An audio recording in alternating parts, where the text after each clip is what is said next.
Hello दोस्तों, आज मुझे जाना है दिल्ली अपने ऑफिस के काम से। दिल्ली में कहाँ जाना है ये जानने के लिए आप सीखो ऐप डाउनलोड करें।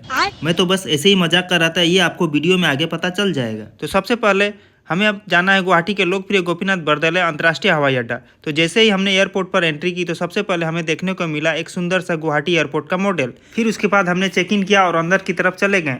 वहाँ कुछ देर बाद पता चला कि हमारी फ्लाइट आधा घंटा डिले हो गई है। तो वहीं पर थोड़ी देर इंतजार करने के बाद हमारी फ़्लाइट की बोर्डिंग की अनाउंसमेंट भी हो गई। फिर हमने सारी प्रोसेस कंप्लीट की और उसके बाद अपने बोर्डिंग की तरफ चल दिए और फाइनली हमें अपनी सीट मिल गई।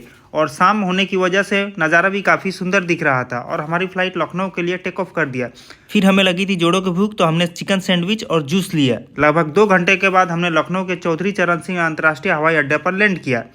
हमारी वहाँ से अगली फ्लाइट लगभग 3.5 घंटा के बाद था, इसलिए हम वहाँ से डोमेस्टिक ट्रांसफ़र की तरफ चले गए। रात का समय था तो हमें भी काफ़ी जोरों की नींद आ रही थी और डिपार्चर एरिया में वेट करने के बाद हमारी फ्लाइट लगभग आधे घंटे डिले से टेक ऑफ की और रात के लगभग 2 बजे दिल्ली एयरपोर्ट के टर्मिनल 3 पर पहुँचे।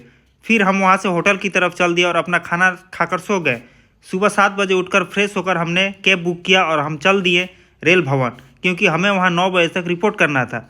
फिर वहाँ काम ख़त्म करने के बाद कैंटीन में हमने कुछ खा लिया, क्योंकि काफ़ी जोरों से भूख लगी हुई थी और हमारे रिटर्न की फ़्लाइट भी उसी दिन थी। फिर भी हमारे पास थोड़ा टाइम था तो हम वहाँ से मेट्रो के थ्रू कुतुब मीनार चल दिए। फिर हमें लगी थी जोड़ों की भूख, तो हमने दिल्ली के मशहूर छोले कुलचे खाए। फिर वहाँ घूमने के बाद हम वहाँ से दिल्ली एयरपोर्ट के टर्मिनल 1 के लिए निकल गए मेट्रो से ही। वहाँ भी हमारी कनेक्टिंग फ़्लाइट थी दिल्ली से कोलकाता और फिर कोलकाता से गुवाहाटी, और अगली सुबह के 7 बजे लगभग हम गुवाहाटी पहुँच गए। Thank you.